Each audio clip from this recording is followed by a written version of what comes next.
अस्सलाम वालेकुम dear students, welcome to pass education system. Dear students, आज की वीडियो में आप लोगों के साथ आईबीए मैथ के पास्ट पेपर्स में से मोस्ट इंपॉर्टेंट क्वेश्चन शेयर किए जाएंगे और ये कंपाउंड इंटरेस्ट के, सिंपल इंटरेस्ट के रिलेटेड हैं। काफ़ी ज़्यादा ये बीबीए वाले मैथ के पोर्शन में आ रहे होते हैं एंटी टेस्ट में, तो आप लोगों ने इस वीडियो को एंड तक देखना है। इससे पहले अगर आप लोगों ने अभी तक हमारी प्रीवियस वीडियोज़ नहीं देखी तो उनको भी लाजमी तौर पर देखें।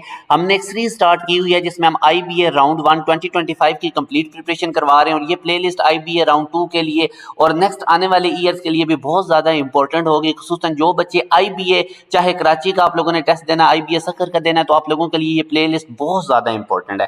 अब डियर स्टूडेंट्स, हम क्वेश्चन आज स्टार्ट करते हैं। सबसे पहले मैं आपको कंपाउंड इंटरेस्ट का बेसिकली डियर स्टूडेंट्स कॉन्सेप्ट दे देता हूँ। ये इंटरेस्ट के ऊपर इंटरेस्ट होता है। फॉर एग्जाम्पल मैं आप लोगों को नेक्स्ट स्लाइड में समझाता हूँ। अब इमेजिन करें कि आप लोगों ने बैंक के अंदर $100 डिपॉजिट करवाया किसी बंदे ने और उसको बैंक देता है 10% इंटरेस्ट एवरी ईयर। अब जब मैं इस 100 का 10% लूंगा तो वो 110 अमाउंट उसको नेक्स्ट ईयर मिलेगी। ठीक हो गया, क्योंकि 100 का 10% 10 होता है, तो एक तो उसको $100 एक साल में बाद उसकी अमाउंट तो ऑलरेडी मौजूद होगी और ऊपर 10 और ऐड हो जाएगा, तो 110 हो जाएंगे उसके टोटल एक साल बाद। फिर अब नेक्स्ट ईयर बाद, हर साल बाद, क्योंकि उसको 10% का इंटरेस्ट मिलना है, तो अब नेक्स्ट ईयर में उसकी जो अमाउंट 110 हो चुकी थी फर्स्ट ईयर, इसका 10% लेंगे तो वो 11% बनेगा, वो 11 बनेगा। तो अब 2 साल बाद उसकी अमाउंट डियर स्टूडेंट जो है वो $121 हो चुकी होगी। यानी अब उसको जो उसकी ओरिजिनल अमाउंट है उस पे नहीं उसको 10% मिलेगा, जो उसकी बढ़ती जाएगी ना, जैसे अब एक साल बाद 110 होगी है, इसका 10% लेंगे तो अगले साल 121 हो जाएगी। अब नेक्स्ट ईयर इसे $121 का जब हम 10% लेंगे तो यानी इंटरेस्ट के ऊपर इंटरेस्ट, यानी जो अमाउंट आपकी बनेगी $100 उसने डिपॉजिट करवाई थी, एक साल बाद 110 हो जाएगी, नेक्स्ट ईयर 110 के ऊपर $110 के ऊपर 10% उसको इजाफी मिलेगा। तो इस तरह करके इंटरेस्ट के ऊपर इंटरेस्ट बनता जाता है। तो ये हमारे पास कंपाउंड इंटरेस्ट होती है। अब डियर स्टूडेंट्स, ये कंपाउंड इंटरेस्ट निकालने के फार्मूलाज होते हैं। ये CI कंपाउंड इंटरेस्ट का फार्मूला ये अब आप देख सकते हैं हमारे पास। P से मुराद प्रिंसिपल अमाउंट है, N से मुराद कितने साल बाद आपसे कंपाउंड इंटरेस्ट पूछा जा रहा है, R से मुराद रेट ऑफ इंटरेस्ट होगा। तो ये डियर स्टूडेंट नीचे वाला फार्मूला आप लोगों ने याद रखना, P multiply by 1 plus R over 100 की पावर N माइनस 1। और ये डियर स्टूडेंट्स अगर आप लोगों ने अमाउंट निकालनी हो आफ्टर N ईयर्स तो उस वक्त आप लोगों के पास ये वाला फार्मूला होगा। तो इन दोनों के आप लोगों ने स्क्रीनशॉट ले लेने हैं, दोनों फार्मूलाज आप लोगों ने अपने माइंड में रखने हैं। उसके बाद डियर स्टूडेंट्स, हमारे पास बाज़ वक्त ऐसे होता है कि जो इंटरेस्ट होती है ना, उसको कंपाउंडेड किया जाता है हाफ ईयरली। इट मीन्स, इसका मतलब होता है कि interest is calculated twice a year, यानी 6 महीने बाद एक दफ़ा आपको मिलेगा, फिर 6 महीने बाद दूसरी दफ़ा, तो साल में 2 दफ़ा आपको मिलेगा इंटरेस्ट। उसके लिए फिर हम क्या काम करते हैं, अब साल में अगर वो आप लोगों को 2 दफ़ा इंटरेस्ट मिल रहा है तो एन की जगह 2n आ जाएगा और रेट ऑफ इंटरेस्ट हमारा हाफ हो जाएगा, क्योंकि 6 मंथ बाद मिलना है साल की बजाय। तो अब हमारे पास अमाउंट आफ्टर n ईयर्स, आप ये कैलकुलेट करने का ये वाला फार्मूला होगा। और इसी तरह अगर यहाँ पे वो क्वार्टरली का वर्ड यूज कर देता है कि आप लोगों को इंटरेस्ट क्वार्टर यानी कि R/4 फिर आ जाएगा, R की जगह पे R/4 हो जाएगा और साल में 4 दफ़ा फिर हमें मिलेगी। क्वार्टर का मतलब होता है कि 3 महीने बाद आपको इंटरेस्ट मिलेगा, तो साल में 4 दफ़ा मिलेगा, तो n की जगह 4n आ जाएगा और R को भी क्वार्टर कर देना R/4। तो इस तरह आप लोगों ने आफ्टर n ईयर आप लोगों ने निकाल लेनी है अमाउंट। तो ये दो फार्मूलाज भी आप लोगों ने माइंड में रखना है। डिपेंड करता है कि जो इंटरेस्ट है वो कंपाउंडेड हाफ ईयर हो रही है तो R/2 और n की जगह 2n हो जाएगा, या वो हमारे पास जो है the annual rate of interest, अच्छा उसके बाद the time period is divided becoming, ये 2n हो जाएगा। और इसी तरह अगर क्वार्टरली वो बात कर रहा है तो आप लोगों ने R की जगह R/4 कर देना है। अब अगेन मैं सिंपल रिपीट कर देता हूँ, अगर हाफ ईयर के बाद आप लोगों को इंटरेस्ट मिल रही है तो R की जगह R/2, n की जगह 2, और अगर क्वार्टरली मिल रही है तो R की जगह R/4, क्योंकि साल में 4 दफ़ा मिलेगी, और n को 4n कर देना है। तो इस तरह हम अमाउंट निकालेंगे। अब प्रीवियस फार्मूलाज आपने लोगों को मैंने कंपाउंड इंटरेस्ट का बताया, अमाउंट का बताया, किस तरह n ईयर्स के बाद निकालनी है, और फिर अगर हाफ ईयरली हो या हमारे पास क्वार्टरली हो तो उस वक्त अमाउंट निकालने के क्या फार्मूलाज हैं। अब डियर स्टूडेंट्स, ये फार्मूलाज आपको याद करने पड़ेंगे, इनके बगैर चारा नहीं होगा। अच्छा, उसके बाद अब वो कहता है कि अगर आप लोगों ने 2100 is lent at compound interest of 500, तो आप लोग देख सकते हैं 2100 हमने लिया उधार पे 5% पर एनम फॉर 2 ईयर्स के लिए, तो अमाउंट आफ्टर 2 ईयर्स कितनी हो जाएगी। तो ये अभी मैं आपको फार्मूला बता रहा था कि अमाउंट आफ्टर n ईयर्स अगर निकालनी हो तो ये वाला फार्मूला, प्रिंसिपल अमाउंट हमने कितनी ली थी 2100, आर कितना था 5%, आर की जगह 5, और कितने साल बाद अमाउंट देखनी है 2 बार। तो इसकी कैलकुलेशंस करके आपने आंसर निकाल लेना है, जो कि हमारे पास बीटा ऑप्शन में मौजूद है। तो ये डियर स्टूडेंट्स, अगर आप लोगों को फार्मूलाज आते होंगे तो प्रॉब्लम नहीं बनेगा। अब उसके बाद अगर आप लोगों ने डिफरेंस कैलकुलेट करना है कंपाउंड इंटरेस्ट का, सिंपल इंटरेस्ट का ओवर 2 ईयर्स, तो आप लोगों ने ये फार्मूला यूज करना है, P into R over 100 square कर लें या P R square over 100 square कर लें, ठीक है। तो इसी तरह अगर डियर स्टूडेंट्स आप लोगों ने डिफरेंस निकालना है कंपाउंड इंटरेस्ट और सिंपल इंटरेस्ट का ओवर 3 ईयर, तो उस वक्त ये वाला फार्मूला यूज होगा। तो बस ये दो फार्मूलाज याद रखें। अब जैसे वो कह रहा है, if the difference between the simple interest and the compound interest on the same sum at 5% per annum for 2 years is, अब उसने आप लोगों को ये डिफरेंस बता दिया और सम आपसे पूछ रहा है, प्रिंसिपल अमाउंट पूछ रहा है, तो कौन सा फार्मूला यूज होगा? पहले वाला। सिंपल डियर स्टूडेंट्स, ये पहले वाला फार्मूला यूज करें, P into R over 100 whole square. अब आप लोगों को उसने डिफरेंस बता दिया था 25, प्रिंसिपल अमाउंट निकालनी, आर कितना था 5 और 2 ईयर्स के लिए आर की जगह 2 और यहाँ से पी को सेपरेट कर लें। आई होप अब आप लोगों को ये डिफरेंस वाला भी क्लियर हो गया है। बस ये दो फार्मूलाज आपने याद रखने। अगर आप लोगों ने डिफरेंस निकालना है कंपाउंड इंटरेस्ट और सिंपल इंटरेस्ट का 2 ईयर्स के लिए तो नीचे वाला फार्मूला, 3 ईयर्स के लिए डिफरेंस निकालना है तो ये वाला फार्मूला। अब इसके बाद डियर स्टूडेंट, डेप्रिसिएशन वैल्यू क्या होती है? डेप्रिसिएशन का मतलब होता है कि कोई भी एसेट है तो वो टाइम के साथ कितना उसकी वैल्यू में कमी आती जाती है, ठीक है। तो ये इधर लिखा हुआ है, depreciation decrease the value of an asset exponentially over time. Asset होता है कोई भी चीज आप लोगों ने ली हुई है, जो वो एसेट होता है। कंपनी के एसेट जिस तरह से होते हैं कि उसका फर्नीचर वगैरह इस तरह। The rate of depreciation are determine how quickly the value decreases. तो कोई भी आप चीज लेकर आते हैं तो उसकी वैल्यू कितनी क्विकली डिक्रीज हो रही है, वो हमारे पास रेट ऑफ डेप्रिसिएशन होता है। To estimate the past or future value of a machine, you either multiply or divide using the depreciation factor. अब depreciation factor हमारे पास क्या होता है? 1 minus R over 100 over exponent में टी आ जाएगा।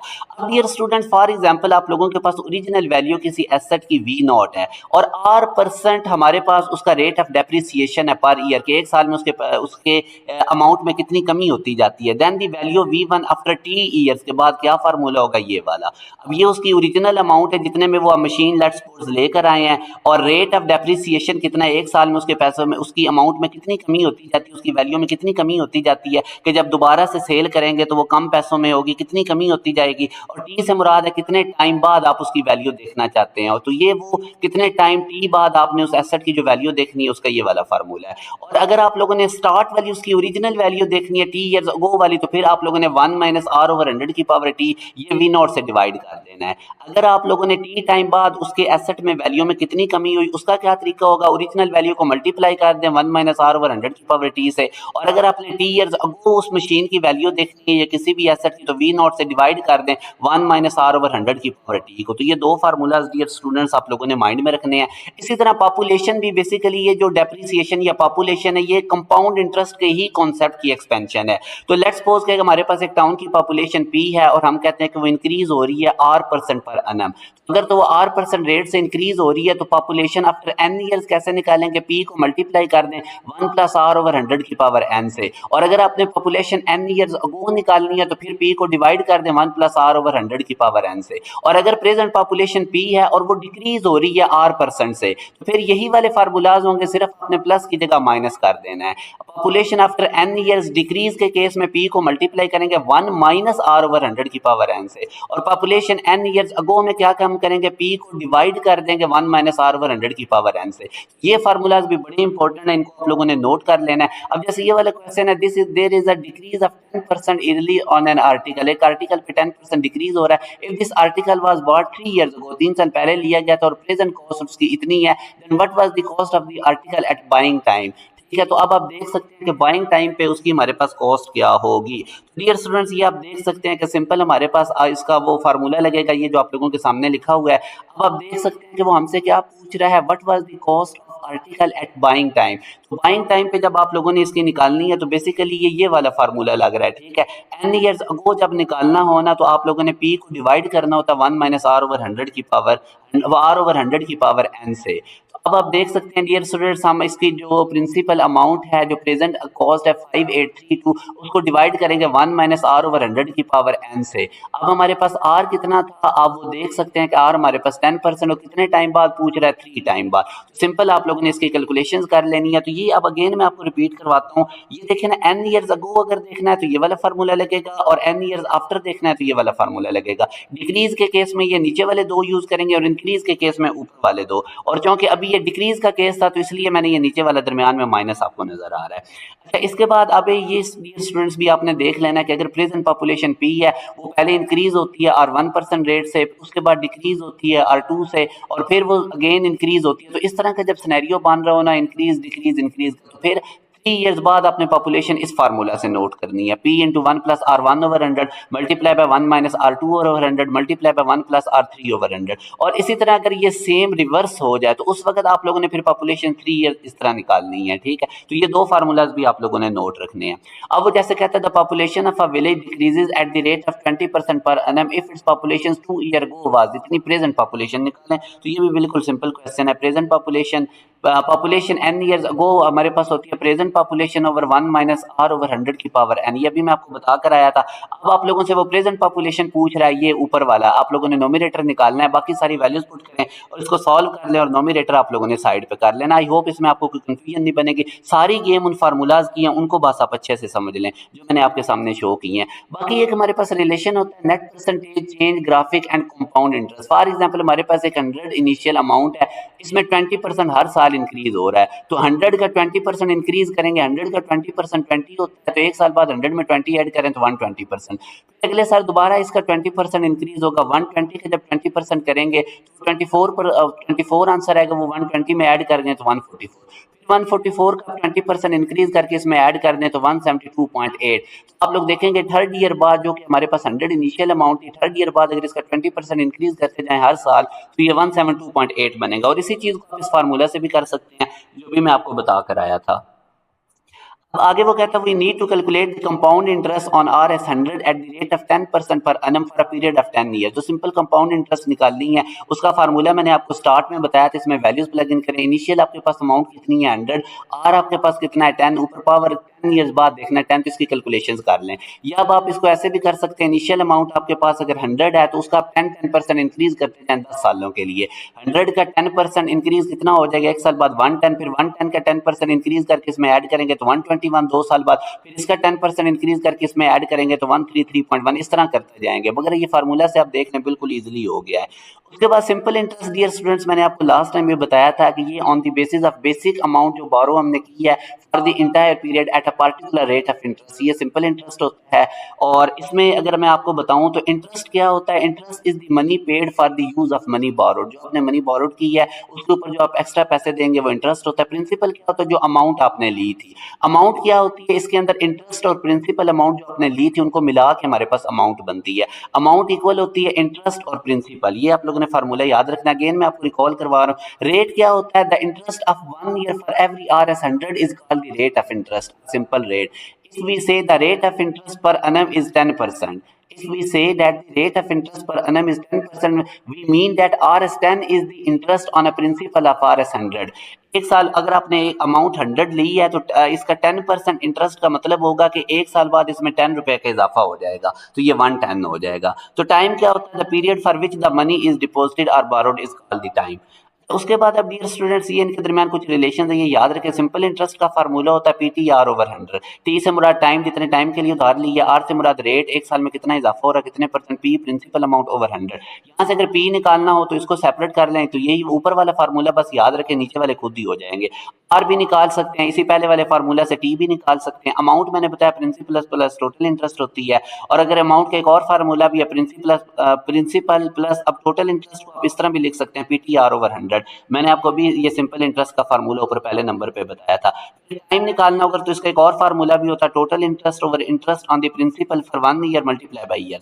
ये डियर स्टूडेंट्स आप लोगों ने सारे फार्मूलाज याद रखने हैं, इनको एक दफा लिख लेना है। मैंने ये लेक्चर बड़ा इंपॉर्टेंट है कंपाउंड इंटरेस्ट और सिंपल इंटरेस्ट के हवाले से। अब अगर आप देखें what sum of money will amount, क्या आप लोगों ने अमाउंट ली जिसके ऊपर RS520 हो जाती है 5 ईयर्स बाद और RS568 हो जाती है 7 ईयर्स बाद, सिंपल इंटरेस्ट क्या होगा। ये डियर स्टूडेंट्स अगर आप देखें ना तो ये बिल्कुल सिंपल सा क्वेश्चन है। अब हमारे पास प्रिंसिपल प्लस इंटरेस्ट मिला के 5 साल बाद ये 520 होगी और इसी के ऊपर 7 साल बाद ये 568 होगी। तो अगर मैं 7 ईयर्स वाली अमाउंट में से 5 ईयर्स वाली माइनस कर देता हूँ तो मेरे पास इंटरेस्ट आ जाएगा। क्योंकि देखें ना 520 से 568 हुई तो ऊपर इंटरेस्ट कितना लगा था 48 का। 48 को अगर मैं 2 पे डिवाइड कर देता हूँ तो ये इंटरेस्ट इन 2 ईयर्स आया। 5 से 7 ईयर्स के दरमियान 2 साल ही होते हैं ना, तो 2 साल में इंटरेस्ट 48 था, तो 1 साल का इंटरेस्ट कितना हो जाएगा, इसको मैं 2 पे डिवाइड करूंगा तो 24। अब मुझे यहाँ से पता चल गया कि एक साल में 24 का इजाफा हो रहा है, तो 5 साल बाद अगर ये अमाउंट 520 हुई है, एक साल में 24 इंटरेस्ट लग रहा है, तो 5 सालों में इंटरेस्ट कितना लगा होगा, 24 को 5 से मल्टीप्लाई कर दें और फिर आप उसको इस 5 साल बाद वाली अमाउंट में से जब सब्ट्रैक्ट करेंगे तो इनिशियल अमाउंट आपके पास 400 थी। इस क्वेश्चन में उसने ये पूछा था कि क्या मनी आप लोगों ने बोरो की थी जिसपे 520 आपको 5 साल बाद ये होगी और 500 5 6 8 ये 7 ईयर्स बाद होगी, तो इनिशियल अमाउंट का नहीं पता था। मैंने क्या काम किया, 5 ईयर्स वाली अमाउंट में से 7 ईयर्स वाली अमाउंट को सब्ट्रैक्ट किया तो मुझे इंटरेस्ट का पता चल गया 2 सालों में कितना था, उसको 2 पे डिवाइड किया तो वो 1 साल का इंटरेस्ट आ गया। अब वो जो 1 साल का इंटरेस्ट था उसको मैंने 5 सालों के इंटरेस्ट में कन्वर्ट किया, उसको 5 से मल्टीप्लाई करके, और 5 साल बाद जितनी अमाउंट हुई थी उसमें से इंटरेस्ट माइनस कर दिया तो मेरे पास इनिशियल अमाउंट आ गई। इनिशियल अमाउंट 400 थी, 1 साल का इंटरेस्ट 24 रुपये लग रहा था, 1 साल बाद 24 का इजाफा होना था, 5 साल बाद 520 होगी, 7 साल बाद ये 568 होगी। आई होप मैंने क्वेश्चन आपको क्लियर कर दिया है। उसके बाद आगे वो कहता है sum of R S 800 amount to R S 920 in 3 years. अब आप देख सकते हैं at the simple interest rate if the rate is increase by 3% what will be the sum amount in to in the same period. वो कहता है कि एक सम आपके पास 800 की अमाउंट है तो 3 साल बाद ये 920 हो गई है, ठीक है। फिर वो कहता है अगर इसी इंटरेस्ट को 3 टाइम्स बढ़ा दिया जाए, अगर एक साल में 3% का रेट था ना तो इसको ट्रिपल कर दिया जाए तो फिर क्या होगा, what will be the sum amount in the same period, फिर कितना इजाफा होगा। तो डियर स्टूडेंट पहले तो ये देखें रेट कितना इंक्रीज इंटरेस्ट इन 3 ईयर्स कितना हुआ, 3% का वो कह रहा है इजाफा हो गया। तो पहले अगर 3 ईयर्स के अंदर आप लोगों के पास, अब देखें ना, a sum of R S 800 amounts to R S 920 in 3 years at the simple interest rate if the rate is increased by 3%। अगर रेट को 3% इंक्रीज हमने कर दिया है तो इंक्रीज इंटरेस्ट इन 3 ईयर्स कितना हो जाएगा, 9%। अब आप लोगों ने देखना इंक्रीज अमाउंट कितनी हुई है, पहले अमाउंट कितनी थी 800, अब उसमें 9% इंक्रीज इंटरेस्ट रेट हुआ है तो 800 का 9% निकाले, 9/100 मल्टीप्लाई बाय 800 तो ये 72 आएगा। अब आप लोगों के पास पहले सिंपल 800 से 920 अमाउंट हुई है 3 ईयर्स में, जब 3% इंटरेस्ट रेट इंक्रीज हुआ है तो फिर आप लोग क्या काम करेंगे, इस 920 के ऊपर ये ऊपर जो इजाफा हुआ है 72 का ये ऐड कर दे तो 992 इसका आंसर आएगा। ये क्वेश्चन एक दफा आप लोगों ने दोबारा से देख लेना, आई होप आपको क्लियर हो जाएगा। आगे वो कहता है the principal which gives R S 1 interest per day at a rate of 5%, simple interest per annum कितनी होगी। तो इंटरेस्ट हम एक साल की निकालते हैं, अगर एक दिन में आर एस 1 का इजाफा हो रहा है तो 365 डेज होते हैं एक साल में, तो इंटरेस्ट पर एनम हमारे पास कितना आ जाएगा, 1 को 365 से मल्टीप्लाई करें तो 365 पूरे साल का आ गया। अब सिंपल इंटरेस्ट का फार्मूला होता है PTR/100। सिंपल इंटरेस्ट एक साल का 365 निकाला, प्रिंसिपल अमाउंट हमें नहीं पता वो निकालनी है। ये हमारे पास कितना है, आर हमारे पास कितना है 5% और टाइम एक साल है डिवाइडेड बाय 100, यहाँ से अपने प्रिंसिपल अमाउंट निकाल लेनी है। सिंपल बेटा फार्मूलाज याद करें, ये क्वेश्चन जिस तरह के भी आएगा आप करते जाएंगे। A sum of money lent out at a simple interest amount to R S 720, एक हमने अमाउंट ली, 2 साल बाद 720 होगी और 1020 होगी after further 5 years. Find the principal amount कितनी ली थी, सेम इस तरह के मैं क्वेश्चन करवा भी चुका हूँ। अब देखिए 2 साल बाद अमाउंट है 720, प्रिंसिपल और सिंपल इंटरेस्ट मिला के 7 ईयर्स बाद कितनी होगी है 1020। तो आप इस 1020 में से 720 को जब बेटा माइनस करेंगे ना तो ये सिंपल इंटरेस्ट आपके पास आ जाएगा 5 सालों में कितना हुआ है 300। देखो ना 7 ईयर्स बाद अमाउंट 1020 हुई है, 2 साल बाद 720 थी, इनको सब्ट्रैक्ट करेंगे तो इंटरेस्ट की अमाउंट आ जाएगी 300। अब ये 5 सालों का इंटरेस्ट है, एक साल का कैसे निकलेगा, इसको 5 से डिवाइड करो 300 को तो 60 हो गया। 2 साल का अगर आपने सिंपल इंटरेस्ट निकालना है तो एक साल का इंटरेस्ट 60 को 2 से मल्टीप्लाई कर दो 120। उसने हमसे क्या पूछा था, फाइंड द प्रिंसिपल अमाउंट। अब 2 साल का इंटरेस्ट मुझे पता चल गया, 2 साल बाद अमाउंट कितनी हुई थी 720, 720 में से अगर मैं इंटरेस्ट 120 माइनस कर देता हूँ तो मेरे पास ये प्रिंसिपल अमाउंट स्टार्ट वाली आ जाएगी।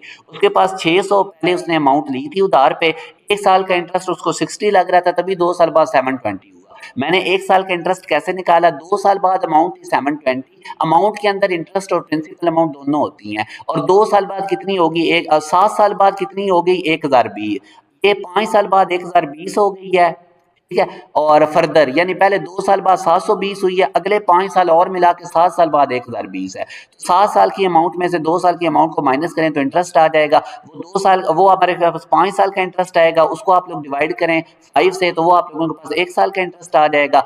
2 साल की अमाउंट गिवन है, 1 साल के इंटरेस्ट को 2 साल के इंटरेस्ट देखने के लिए 2 से मल्टीप्लाई करें। अब ये 2 साल के इंटरेस्ट को 2 साल के अमाउंट में से माइनस कर देंगे तो हमारे पास प्रिंसिपल अमाउंट आ जाएगी।